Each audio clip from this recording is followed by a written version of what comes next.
What if the crew of the USS Enterprise suddenly found themselves facing down Covenant plasma cannons and flood spores? Could Captain Picard's diplomatic genius survive the Halo universe's endless cycle of galactic extinction? Because let's be real here, this isn't some peaceful exploration mission where you can just beam down to a planet and have tea with the locals. This is a universe where ancient superweapons can wipe out all sentient life in the galaxy, where parasitic nightmares turn entire civilizations into shambling horrors, and where humanity is barely clinging to survival against technologically superior alien fanatics. So today, I'm throwing the most iconic crews and characters from Star Trek into the absolute meat grinder that is the Halo universe. I'm ranking each one in my tier list: dominates, thrives, survives, struggles, and completely dead. Remember, this is just my take on what would happen, so don't get mad when your favorite captain gets assimilated by the Flood. Let's start with someone who I think would absolutely dominate this hellscape: the Borg Collective. Now I know what you're thinking. The Borg aren't exactly heroes, but hear me out. In the Halo universe, the Borg would be like kids in a candy store. They'd encounter Covenant energy shielding technology and immediately adapt it into their own systems. Forerunner hard-light constructs would get reverse engineered and integrated within hours. Even the Flood would struggle against them because the Borg don't have traditional biological systems to infect. They're already a collective consciousness, so the Flood's primary infection method becomes basically useless. The Covenant would throw everything they have at a Borg cube, and it would just adapt and keep coming. Picture this: a single Borg cube warps into Covenant space, gets hit by plasma torpedoes, adapts to the energy frequency, and then starts assimilating High Charity itself. The Hierarchs would be screaming about demons while their own ships turn against them. The Borg would become the single most dangerous force in the galaxy, potentially even more threatening than the Flood because they'd learn from every encounter and grow stronger. Captain Jean-Luc Picard falls into the survives category, and honestly, this was a tough call.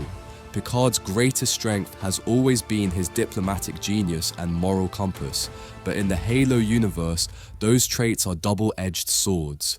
The Covenant isn't interested in negotiating with humans. Their entire religion is built around wiping out humanity as heretical obstacles to their great journey.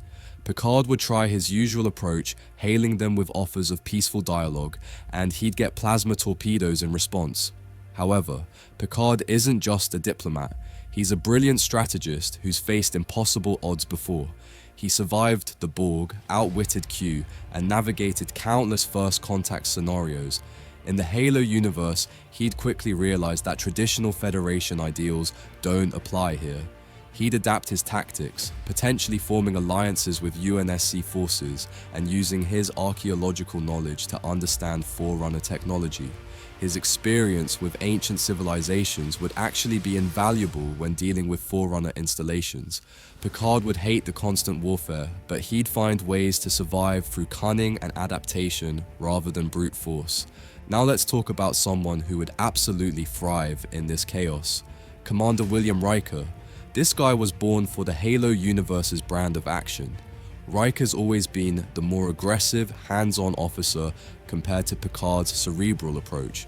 He'd fit right in with UNSC military culture, probably earning respect from Spartan teams through his tactical brilliance and willingness to get his hands dirty. Riker's experience with guerrilla warfare, boarding actions, and improvised tactics would make him incredibly valuable in humanity's desperate fight for survival. He'd probably end up commanding a frigate or even a small fleet, using unorthodox strategies that catch the Covenant off guard. His charm and leadership skills would boost morale among human forces, and his tactical flexibility would let him adapt to the Covenant's superior technology. Plus, let's be honest, Riker would absolutely love piloting a Pelican dropship or coordinating with Spartan teams. He'd thrive in the camaraderie of soldiers fighting impossible odds. Quick pit stop here. If you're enjoying this breakdown of how Star Trek characters would handle the Halo universe, please smash that like button. I'm trying to hit my subscriber goal this month, and every single like helps the algorithm push this video to more sci-fi fans like yourself. Data presents a fascinating case, and I'm putting him in the thrives category for some very specific reasons. As an android, Data has several massive advantages in the Halo universe. First, he's immune to flood infection. The Flood can't convert synthetic life forms, which makes Data one of the few beings who could actually study them safely. His positronic brain would let him process Forerunner technology at superhuman speeds, potentially unlocking secrets that have been lost for millennia. Data's lack of emotions would actually be an asset here because he wouldn't be paralyzed by the horror of what he's witnessing. While human commanders are dealing with PTSD from watching entire colonies get glassed, Data would be calmly calculating optimal response strategies. He'd probably become humanity's greatest asset in reverse engineering Covenant and Forerunner technology. The UNSC would treat him like a living treasure, keeping him in the most secure facilities while he works on technological breakthroughs. Data would find the challenge intellectually stimulating, and his loyalty programming would drive him to protect humanity with everything he has. Captain James Kirk lands squarely in the struggles category, and this might be controversial.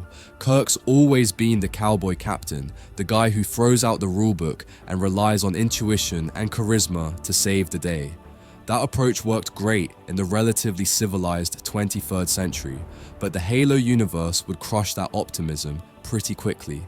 Kirk's used to being the smartest person in the room, but he'd be facing enemies with technology centuries ahead of anything he's encountered. The Covenant would see his aggressive tactics coming from light years away. His tendency to beam down to dangerous planets with minimal backup would get him killed within weeks. Kirk thrives on being able to talk his way out of situations or inspire enemies to see reason, but the Covenant's religious fanaticism makes that impossible.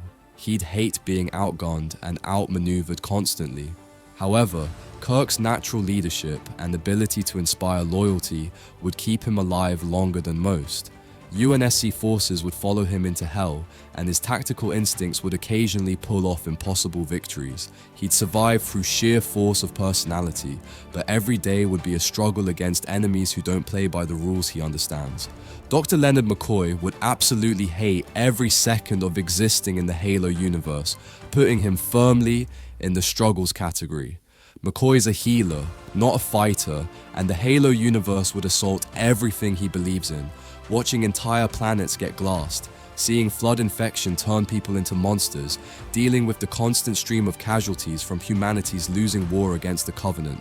McCoy would be drinking himself to sleep every night trying to cope with the horror.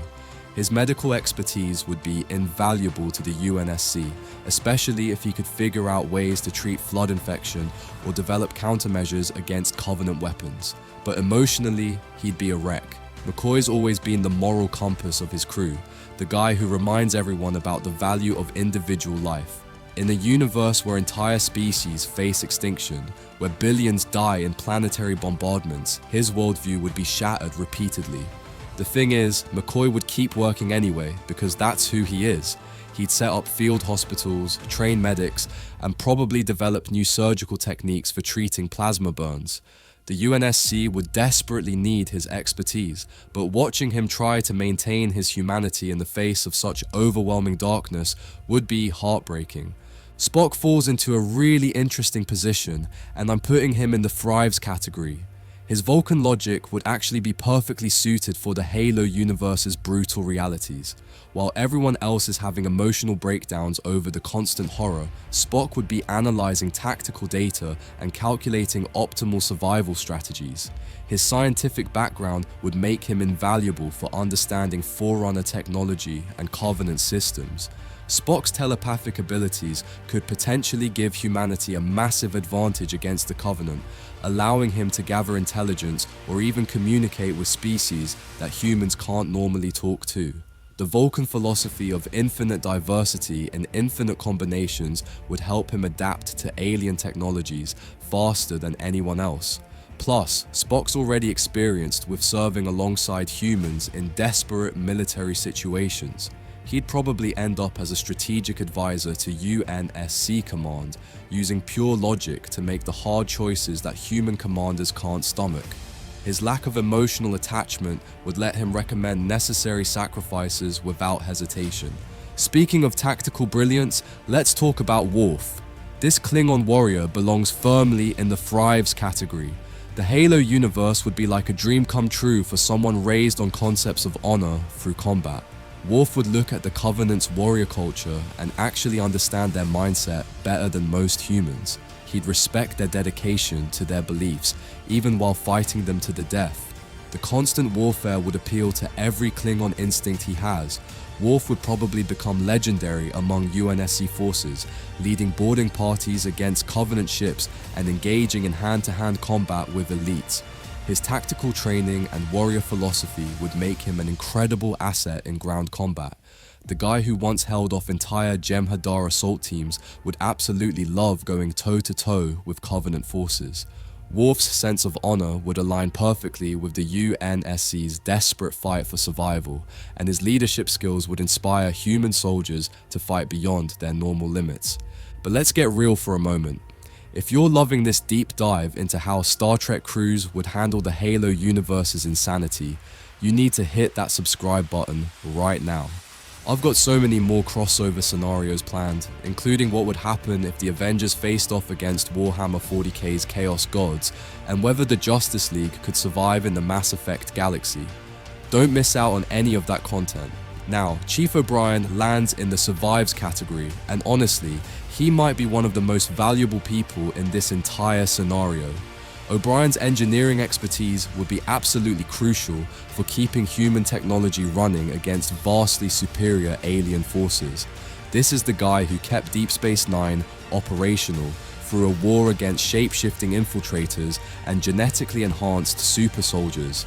The UNSC would worship him for his ability to jury-rig solutions and keep ships functional with spare parts and determination. O'Brien's experience with alien technology from dozens of different species would help him reverse engineer Covenant systems faster than anyone. His working class background and practical approach to problems would mesh perfectly with UNSC military culture.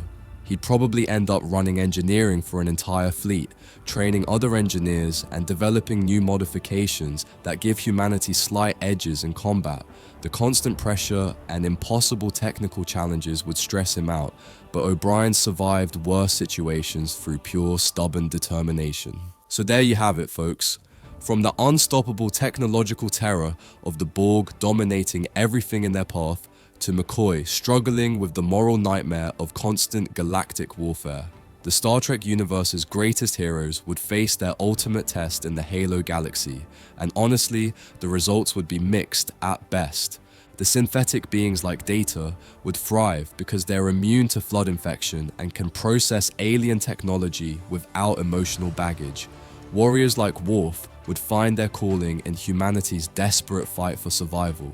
Tactical minds like Spock and engineering geniuses like O'Brien would become invaluable assets to the UNSC, but characters built on diplomacy and peaceful exploration like Picard and Kirk would struggle against enemies who see negotiation as weakness and extinction as divine mandate.